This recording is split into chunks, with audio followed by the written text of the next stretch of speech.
Communication திறன்களை இளம் தலைமுறை மாணவர்கள் வளர்த்திக் கொள்வது தற்போது அவசியம் என cluster institute of media and technology கல்லூரி பட்டமளிப்பு விழாவில் கலந்து கொண்ட அழகப்பா பல்கலைக்கழகத்தின் துணைவேந்தர் பேராசிரியர் முனைவர் ஜி ரவி பேச்சு. கோவை ஹோப்ஸ் பகுதியில் உள்ள cluster institute of media and technology கல்லூரியில் முதலாம் ஆண்டு பட்டமளிப்பு விழா கிளஸ்டர் வளாக அரங்கில் நடைபெற்றது.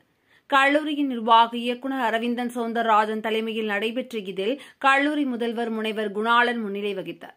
விழாவில் சிறப்பு விருந்தினராக அழகப்பா பல்கலைக்கழகத்தின் துணைவேந்தர் பேராசிரியர் முனைவர் ஜி ரவி கலந்து கொண்டு தலைமையுரையாற்றினார். அப்போது பேசிய அவர், மாறிவரும் நவீன தொழில்நுட்பத்திற்கு தகுந்தபடி மாணவர்கள் தங்களை தயார் செய்து கொள்ள வேண்டும் என தெரிவித்தார். குறிப்பாக கம்யூனிகேஷன் திறன்களை இளம் தலைமுறை மாணவர்கள் வளர்த்திக் கொள்வது தற்போது அவசியமாக இருப்பதாக கூறிய அவர், ஆராய்ச்சி மற்றும் புதிய கண்டுபிடிப்புகளை செயல்படுத்துவதில் ஆர்வம் காட்ட வேண்டும் என குறிப்பிட்டார். இந்திய நாட்டின் வளர்ச்சியில் இனிவரும் காலங்களில் இளம் தலைமுறை மாணவர்களின் பங்கு அதிகமாக இருக்கப் போவதாக தெரிவித்தார்.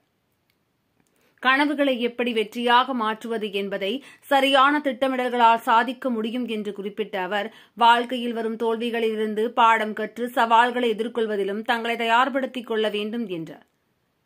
தொடர்ந்து விழாவில் காட்சி தொடர்புத்துறை எனும் விஷுவல் கம்யூனிகேஷன் மற்றும் இயங்கு படத்துறை எனும் அனிமேஷன் ஆகிய துறைகளை நிறைவு செய்த மாணவ மாணவிகள் பட்டங்களை வழங்கியும், அதேபோல பல்கலைக்கழக தரவரிசையில் முதலிடம் பெற்ற மாணவர்களுக்கு தங்கப்பதக்கம், சான்றிதழ்கள் வழங்கப்பட்டன.